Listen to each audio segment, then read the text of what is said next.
So this is the old projectile size for the Xenon bow compared to what it is currently today. And because of that, I feel like I'm just going to run the vacuum tube bow today. Standard perks, chain lightning, water mission.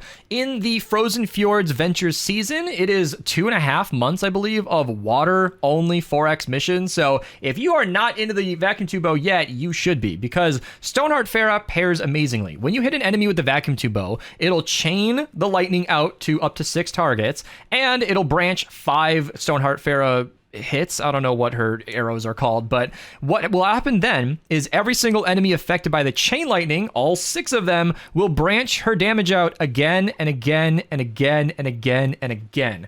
I think it's like 36 different enemies you can hit per shot, which is ridiculous. I don't know who's left in the community that's not aware of that interaction, but it's awesome. It's basically where AoE effects from bows can trigger her effect. So the Cloudburst Smoke can do that. I don't know what else is relevant, but maybe someone could comment down below. When the Xenon bow pierces enemies, every single enemy, I think, triggers her ability. It's a lot. It's a lot. So totally rocking out Battle Beat Fumble. You could use wafers to be better and more effective, but I'm feeling lazy today, so I'm not gonna. Sure Shot, Quick Scope, very standard bow build, and I really, really like stamina. So bow video, link down below if you guys want to see all the different loadouts and variations that I recommend. But yeah, let's just hop in game, enjoy this tropical zone with easy modify. Look at it. There's nothing here to stop the vacuum tube bow. It's gonna be awesome.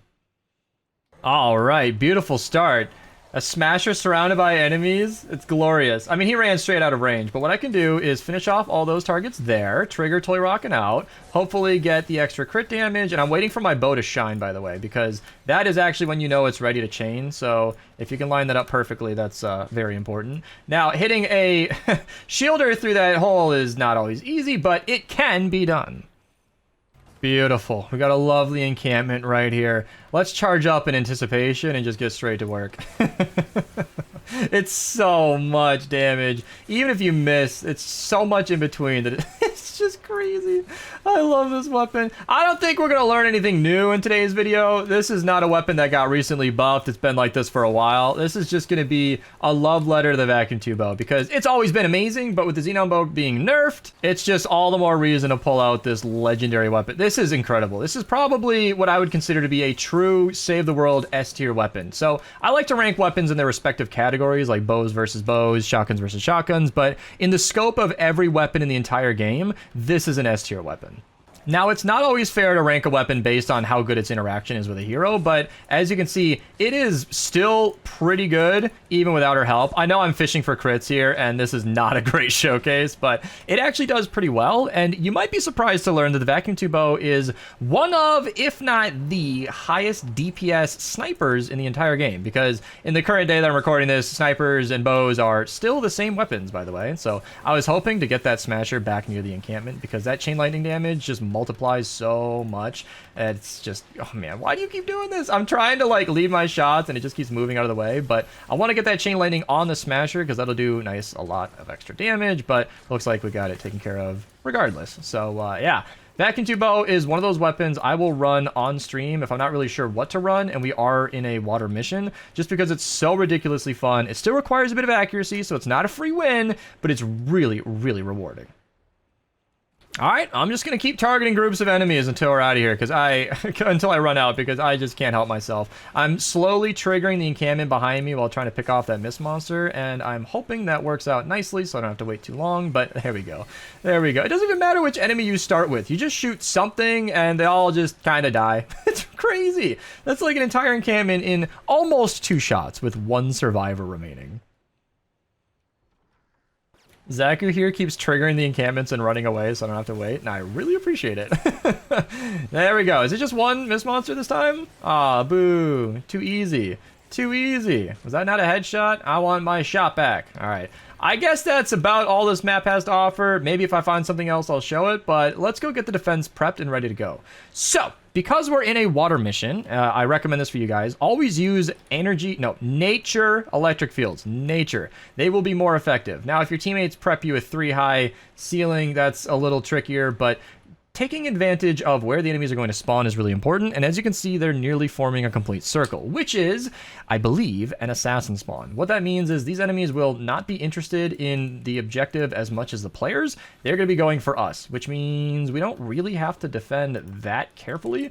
That's not what I wanted. Well, there's a wasted electric field. You can basically put traps around the defense like so, and with a wide open area like this, teammates that are not AFK, and an extremely strong weapon in my hands, I think that's all the trap prep I want to do for now. So if you guys want to get the mission started, you're welcome to get it going.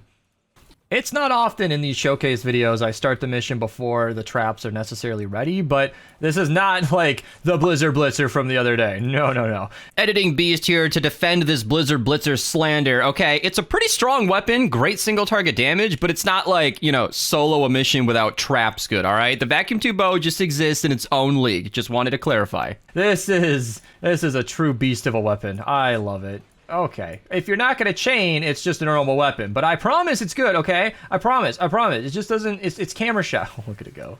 Look at it go. I was playing on stream the other day when I felt like I was really missing out by not recording a video on this immediately, because what was happening was the spawns were favored in such a way that this was happening. It was amazing. Are all the enemies pathing down here, or were they just spawning? Because this is really strange. This is not where they should be going, but you could see the way it chains the different targets. It is snaking around the corner and basically having a mind of its own. I want to break this so that I can come up here more fluidly in the future. Is it going to chain all the way around and hit the Riot Husky? No, but it's going to leave... Oh my gosh. Are they all going to be tracking at this point? Why are they seeing this as a potential path? I am totally okay with this. This feels like I'm cheating. Smasher out in a group of enemies. Love to see it. We can take out the Riot Husky while triggering the... Yeah, hitting the headshots goes a long way. So beautiful. He's basically dead. He's going to walk in, get hit by a wall dart, and just fall over. Watch it. Watch it. Easy. Electric field picks him off. And these guys are still pathing here. Why? Why is this seen as like a valid direction to go? I don't know. This must be a weird quirk in the map design, because I am very confused. Now, this weapon, as nice as it is, has been evidently shown in right now's video that it is not a single target monster. It can crit to do a decent amount, but something like the pot shot is typically more recommended because it'll be more effective on a single target basis, but for crowds, I can't think of anything better. I mentioned earlier, even without Stoneheart Pharah, you are still hitting one enemy plus 6 chain lightning, which could be 2 enemies, like 7 times total, or whatever, but it is an amazing crowd clearer even without her help. So the vacuum tube bow, even as its own weapon, is a great pickup. Anybody who's ever had this weapon in Ventures probably knows exactly what I'm talking about. It does an amazing job, and it's really worth speccing into. In fact, Ventures is one of those modes where building a loadout around your weapon is rather difficult, but if you find a chain lightning vacuum tube bow, which I think is all of them, right? You pretty much don't even need to care about perks. That plus Stoneheart Pharah will be doing that no matter what. Maybe less damage if it's not able to crit, but yeah, it's going to be plenty, I'm sure. And if you're trying to tag a bunch of enemies for the sniper kills daily, then I can't think of a better option. 2 smashers right next to each other, chain lightning back and forth, and because it's a vacuum tube weapon, it stuns enemies when they get hit. Oh, it's so good. I think I missed that shot. A little bit of a whiff, but look at that damage! 2 smashers with only a few shots. That's beautiful. Absolutely beautiful. Like I said, we're not learning anything in today's video. This is just enjoy your breakfast, love letter to the vacuum tube bow. It's one of those weapons I wish I could just show in every single video, but like, it's just gameplay, man. I don't even know what else to say. Look, weapon do big damage. All right. Round 2 begins. I didn't even update the traps. Like I mentioned earlier, we have a circular design here that was intended, my couple of electric fields was intended to get Battle Beat active more often, but it's, as you can see, as long as we got groups of enemies spawning, not exactly something I need help with. So AS407 here says he's running Eddie and has claimed that if crit hits cause explosion was fixed, and I'm not even entirely sure what he means by that, and the Ravager was nerfed, he's saying the vacuum tube spear would be the strongest melee in Fortnite Save the World. I would just love to investigate what he means by that. So if you guys see a melee video out on the channel soon, that is probably it. And I'm pretty high on chain lightning weapons right now because with the upcoming Frozen Fjords, I like to space out my uploads, so it might be Frozen Fjords by the time you're seeing this video. I'm not sure what my upload schedule looks like in the future, but Frozen Fjords, if it's active at the time that you're watching this, definitely a good season to use the chain lightning weapons. Literally the entire weapon set, because everything is nature, just like this. It'll be doing its full damage. That's the way elements work. Versus fire enemies, a vacuum tube bow is doing 25% of its damage, and it is surprisingly effective in those situations. I think it's because a lot of the damage we're taking advantage of here is Pharaohs, and 50% reduction is a lot better than 75%, so her help goes a long way, and it's really hard to lead a shot, dude. Because the reduced projectile size nerf for the Xenon bow basically makes it just like the vacuum tube bow's projectile size. So it's really, really tough to get that exact shot in. But what do we have over here? Tank. All right. So mini boss video, link down below if you guys want my suggestions on the best weapons to use. Versus a non-elemental tank mini boss, I would recommend using the Wrath physical or the Potshot physical. That is, I believe, the highest DPS zero setup weapon you could use. Vacuum tube bow would be doing an okay amount right now, considering I am running a vacuum tube, or I'm sorry, a bow loadout. Typically, my recommended weapon is whatever your loadout is buffing, but yeah, if you want to just pull out the Potshot, any element, that's typically the recommended one. If you want to not burn through rockets, Huskbuster, Ground Pounder, there are a bunch of options. I made a whole video covering everything. Once again, link to that down below. I put a lot of work into that one. It's very thorough, and I was putting it out because they nerfed the Plasmatic Discharger. They really fixed it, technically. It's a nerf and a fix, but it's not the main weapon you would want to use for every smasher ever, and it was never the only weapon you wanted to use for every mini-boss. So that video was my way to help the community out and actually give them some alternative options, because, yeah, the Potshot is great and all, but now we can't drop resources to our teammates, and so rockets are like something you kind of care about. Is that funny, DB Gamer? Oh, no. No, sorry. Oh, he's laughing about something else. He's just chilling in voice. He's not even in our game.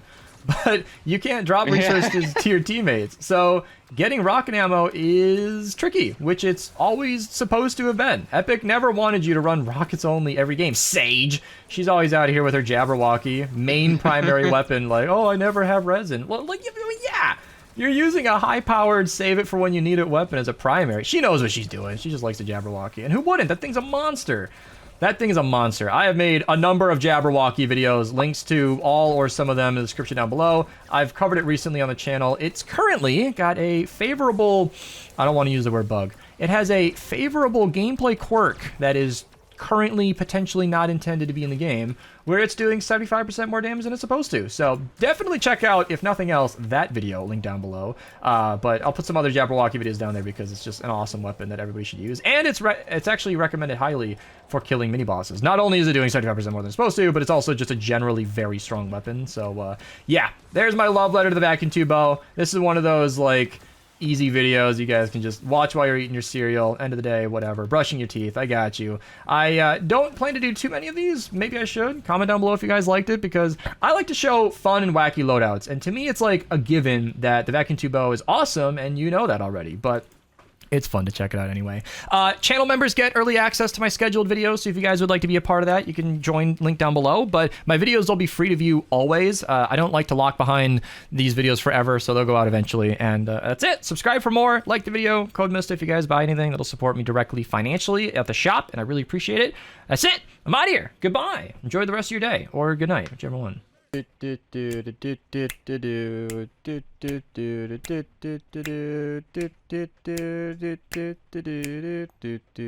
then